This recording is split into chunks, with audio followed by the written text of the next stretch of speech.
Good morning, everyone.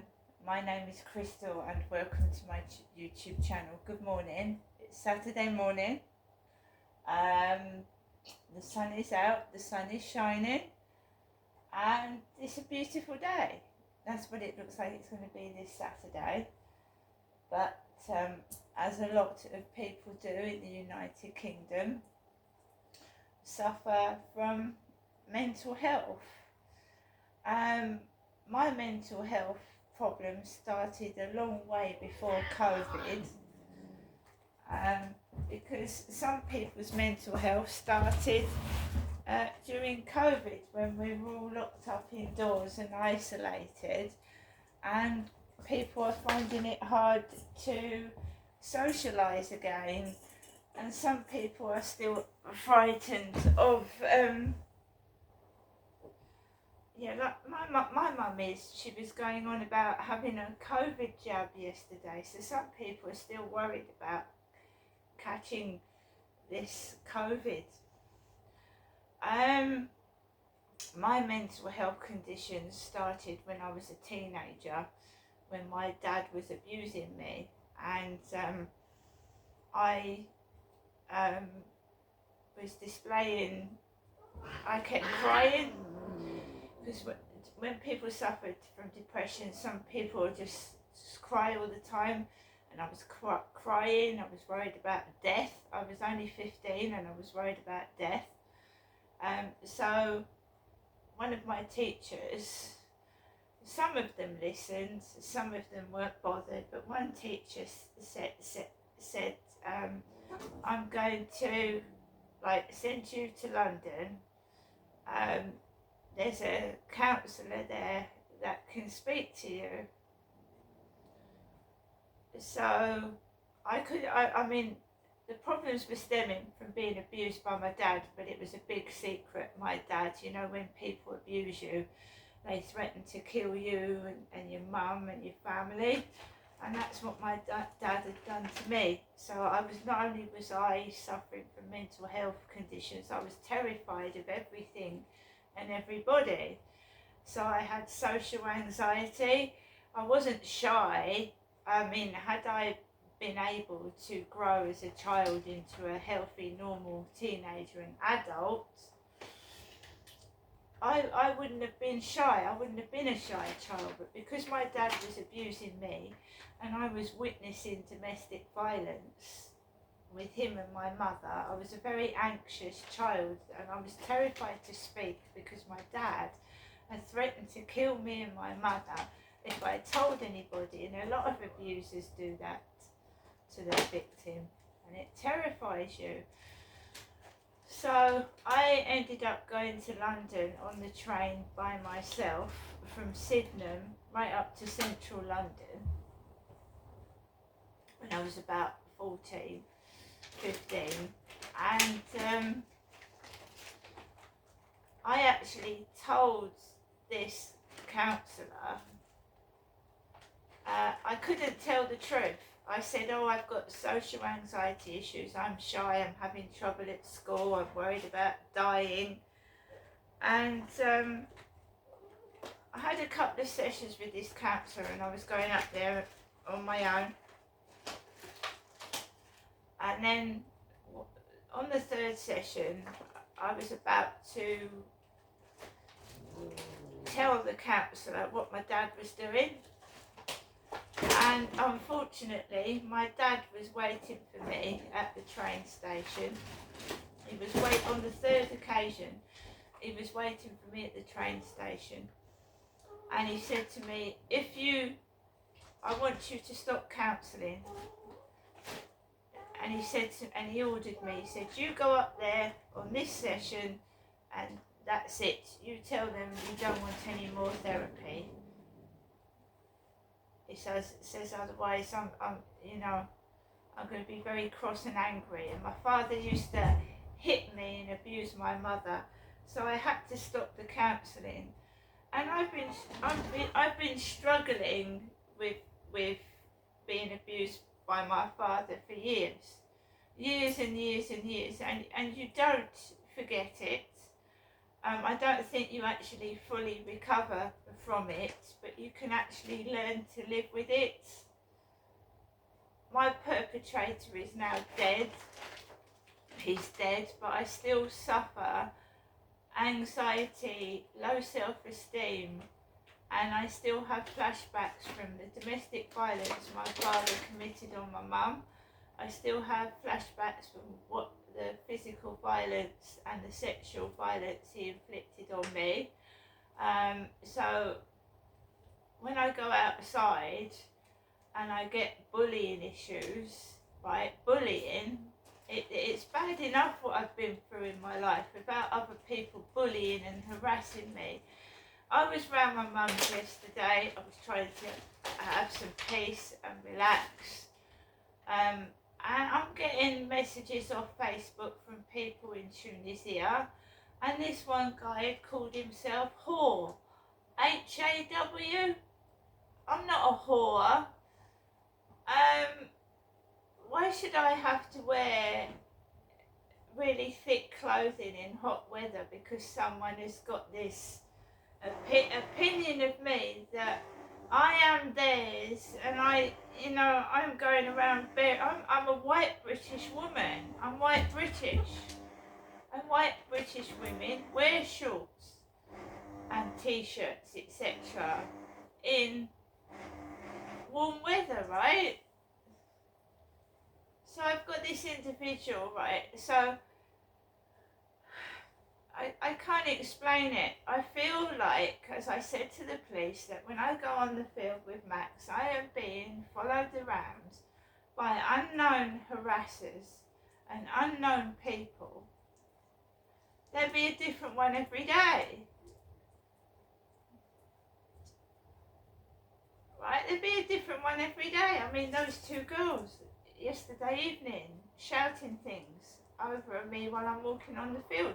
I don't know these girls. Young people should have better things to do with their time. I'm an older woman. What are they doing harassing me when I'm an older woman? And why can I only go? I mean, they've seen my mother. They've seen, that's my mum. The woman in the jeans is my mother. She's got her own reasons for covering her body up with old men's jeans.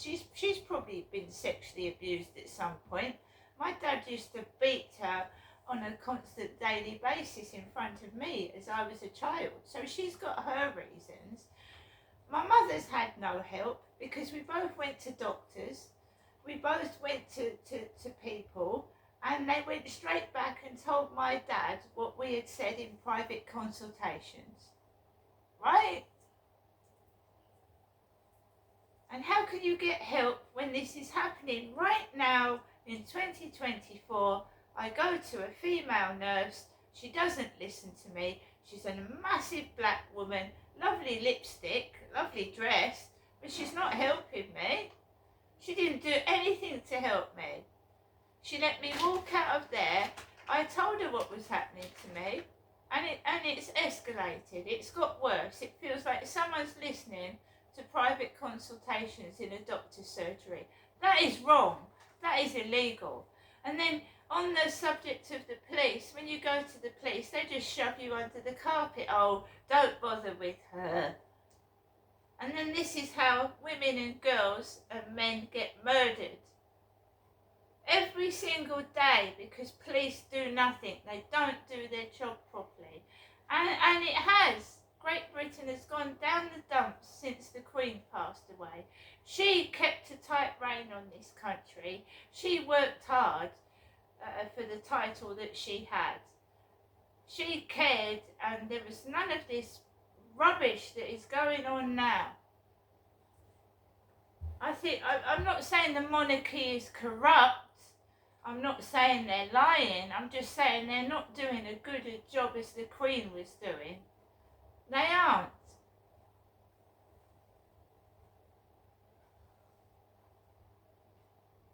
I mean, stealing out of shops, people walking into a shop not paying for something. The shop staff haven't the power to stop these criminals, and the police aren't coming out to stop them, and the prisons are full. So the police won't be arresting anybody. So the members of the public are going outside, right, with no police protection at all.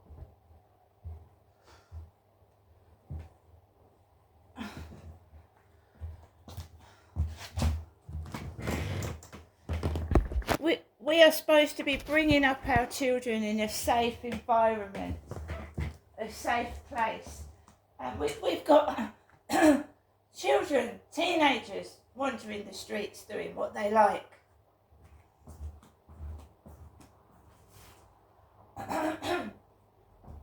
Sorry, I just start a conversation to YouTube, and my mum's called the phone. Let's listen to my mum's message. 8:36 it is now in the morning, on a Saturday morning, and she's rung the phone.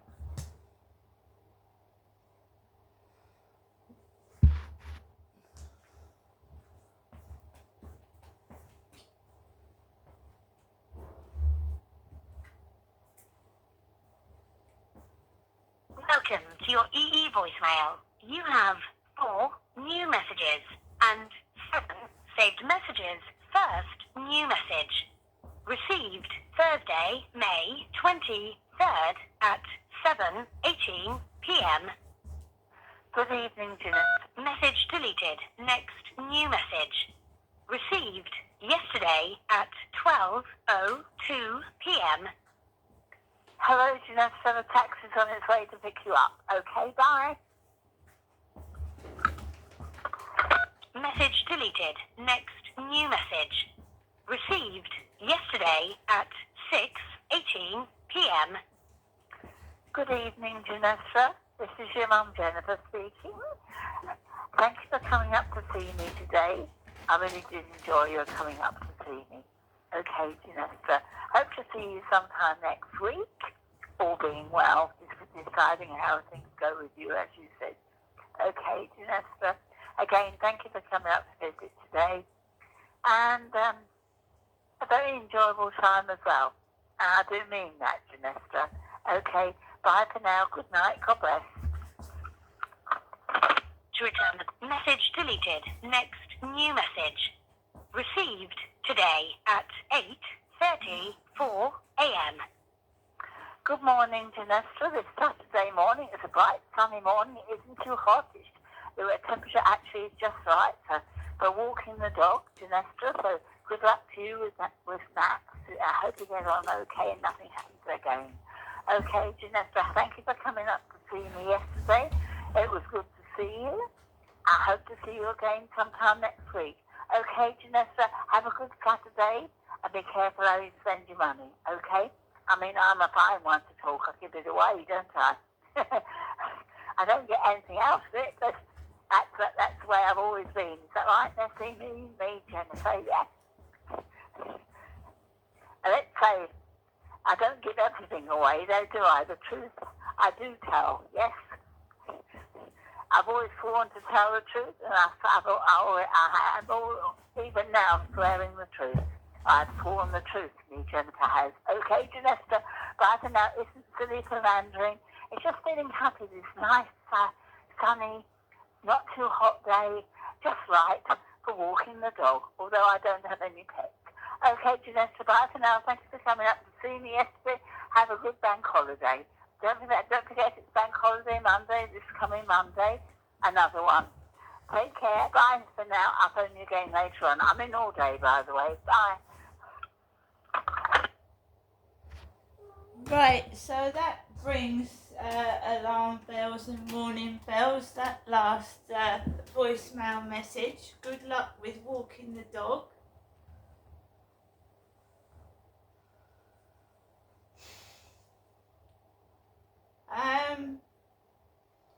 I nearly choked yesterday, and my mum just sat there. So it just makes me wonder how much of a mother she was when I was a little girl, to be fair. It really does. And all she's interested in is in herself. She tells the truth. Not 100% she hasn't told the truth to me. She has told me lies. I speak the truth. And I have told lies in the past. As a child, I told lies. I think we all tell lies, and we've all stolen. As children, you learn as you grow. And when someone says they've completely told the truth, I find that hard to believe, right? Everybody, I would say, has told a lie in their life at some point. So my mum is just, and the money, right?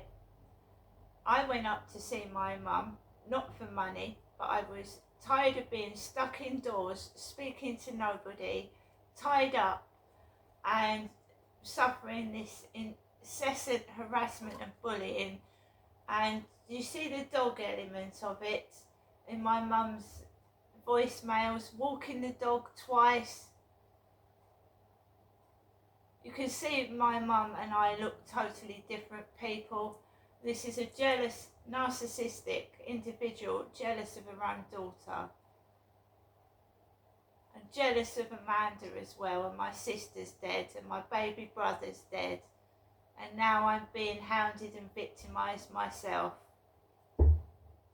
by a jealous, narcissistic individual or individuals intent on destroying me and playing games. And she keeps saying the word next. I'm going to try and make the most of my day. I do walk the dog. I'm not going to be spending money willy-nilly. When I go out, I can't enjoy myself because I'm followed around by bullies and hateful people that try to hurt me, not only physically but emotionally. I'm made fun of when I walk into a shop. There's nothing wrong with me. The people that are doing it, some of them look awful. And I'm being honest, they do. When you go to I can't get a counsellor, I can't get a psychiatrist for the severe sexual bullying I suffered as a child. This country's in a terrible state. I'm not the only one suffering in it with my mental health. There are loads and loads of people isolated on their own. Some before COVID, some after COVID. You know, the government's greedy. You know, it's greedy, right? You can't get through personally to Rishi Sunak. I sent an email and it's been passed to the relevant government department or whatever it is, shoved under the carpet all the time. Nobody listens. And this is why innocent children, innocent women and men get murdered due to domestic violence, due to parents not looking after their children properly, some of them. Social services taking the wrong children away, and the children that do need taken away from the parents, they leave with them. So, that happens as well. There are parents out there suffering, they've lost their children and the other partner is using their children as a weapon and won't let them see them. So you don't know how much pain that brings when you can't see your own children, how much pain and misery that brings to your life when your partner won't let you see your children. And even when you've got access to your children, the other partner still holds on to the children and won't let you see them. And it's because you can't afford a solicitor, a proper one, not a Mickey Mouse one. You can't afford a proper one to fight the case for you. And you've got your partner on the phone threatening you, saying, if you go to a solicitor, I'm going to put the children into care. That's what's happened to me. That's what happened to me. If you go to solicitors, I'll put the other children into care. That is what happened to me on several occasions. So I am now sending a hug and kisses to people that need them. Like sometimes I do when I'm sat here on my own, missing my kids, and have been failed by the social services, failed by my school, and failed by every department I've been to in my whole life.